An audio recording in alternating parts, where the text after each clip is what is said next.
Assalamualaikum warahmatullahi wabarakatuh. Saya Janananda Kurnia, nomor absen 15. Nama saya Muhammad Insan Landewo. Nama saya Mulia Mawarni. Nama saya Queen Zahira. Saya Rehan Nazmi Fadila. Nama saya Zahra Kasmanida dari kelas 12 IPS 2.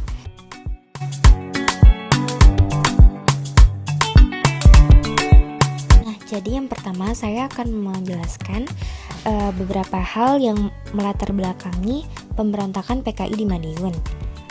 Nah, pemberontakan PKI di Madiun ini sebenarnya nggak bisa lepas dari jatuhnya kabinet Amir Syarifuddin pada 1948.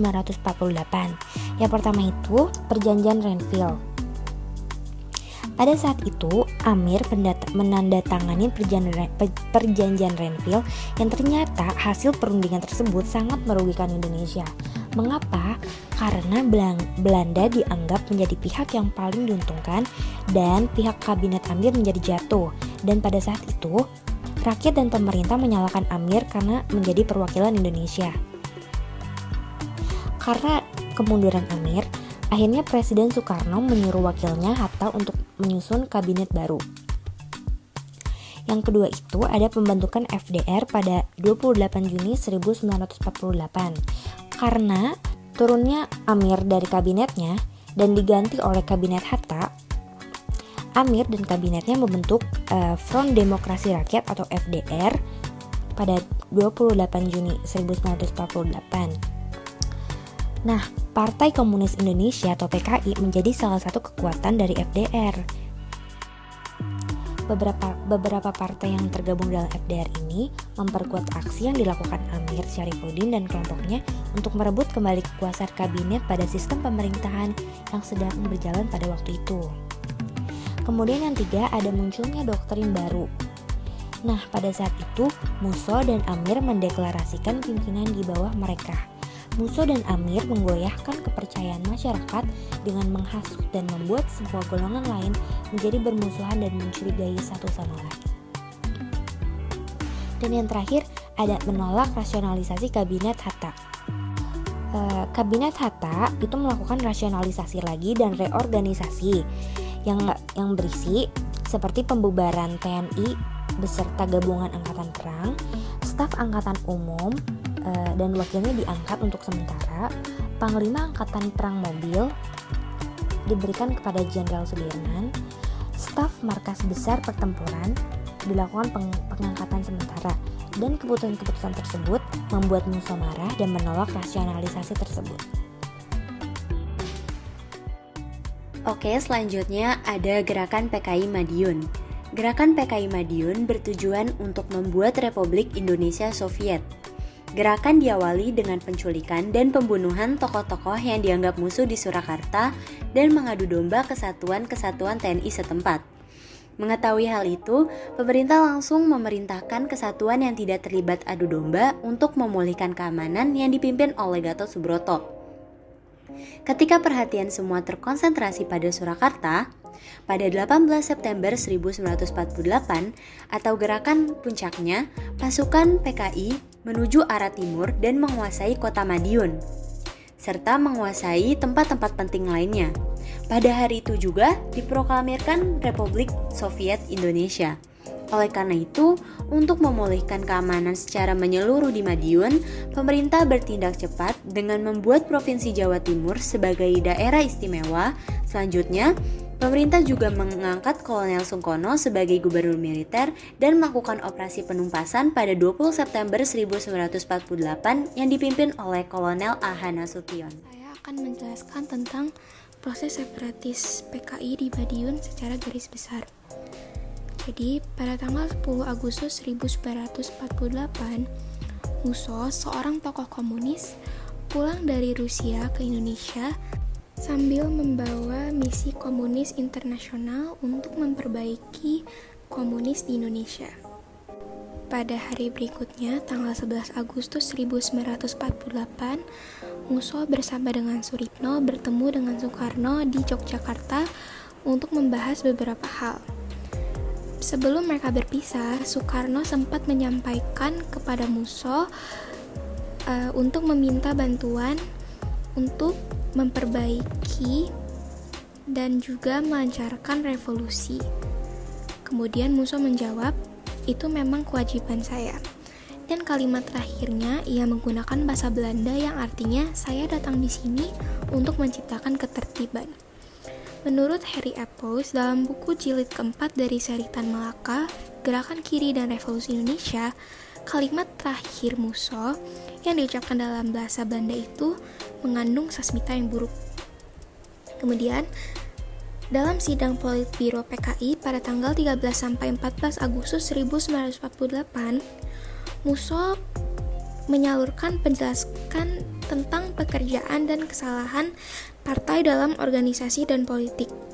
Di situ, ia menawarkan resolusi yang terkenal dengan sebutan Jalan Baru untuk Republik Indonesia.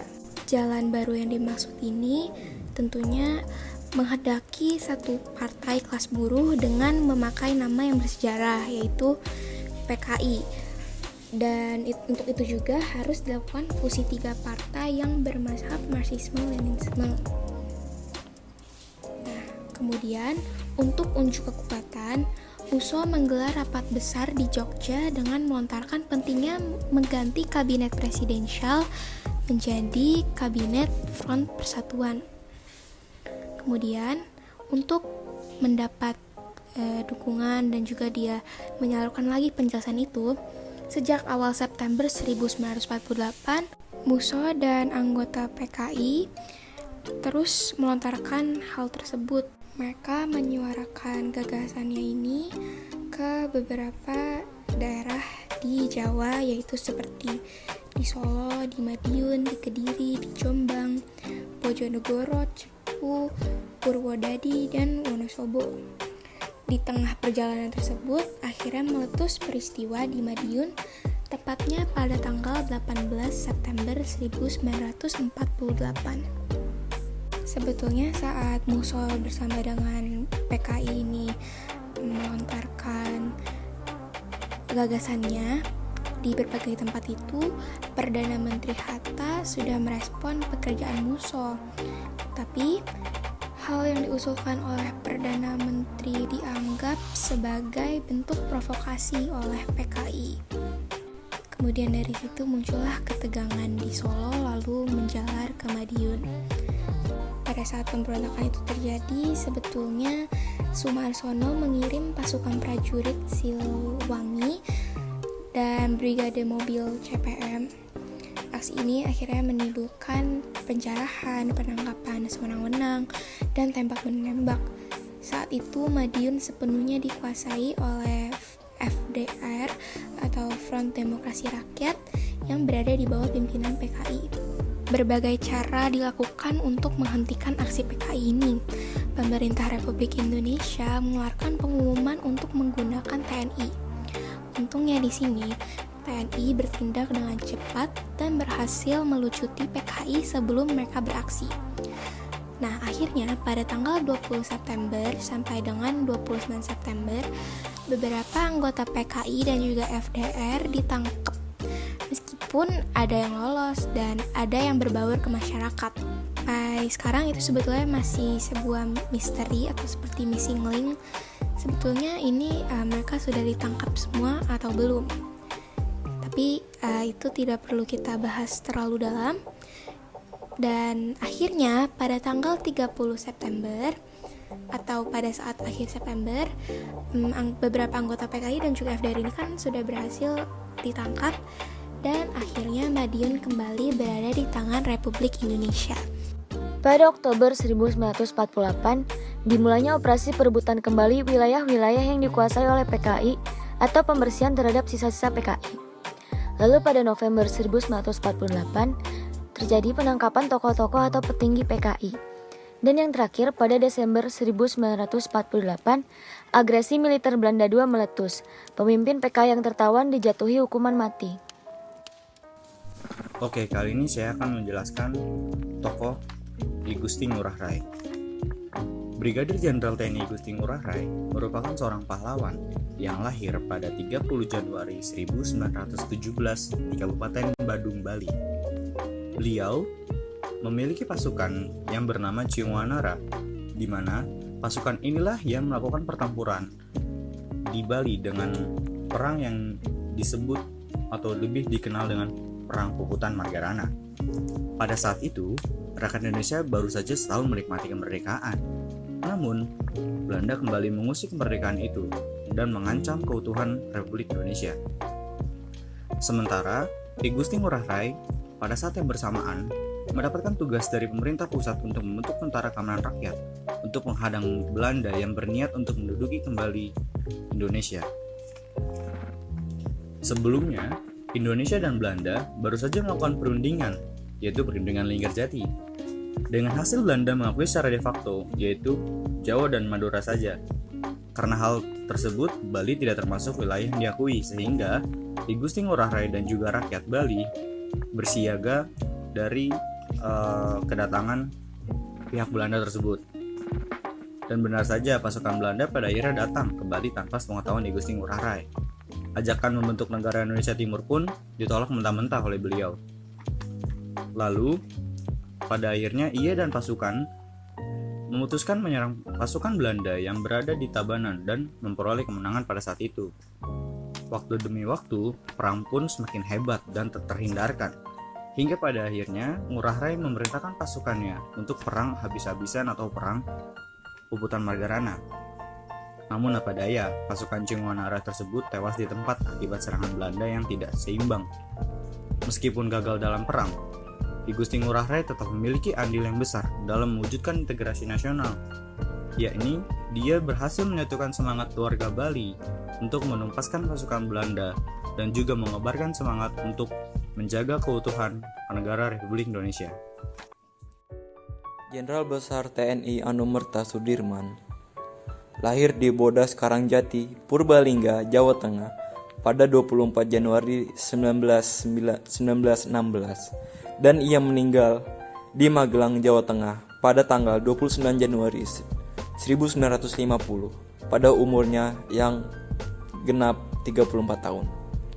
Jenderal Sudirman adalah seorang pahlawan nasional Indonesia yang berjuang pada masa Revolusi Nasional Indonesia. Dalam sejarah perjuangan Republik Indonesia, ia dicatat sebagai Panglima dan Jenderal TNI yang pertama dan termuda. Saat umur Sudirman 31 tahun, ia telah menjadi seorang jenderal. Meski menderita penyakit tuberkulosis paru-paru yang parah, ia tetap bergerilya dalam perang pembelaan kemerdekaan RI.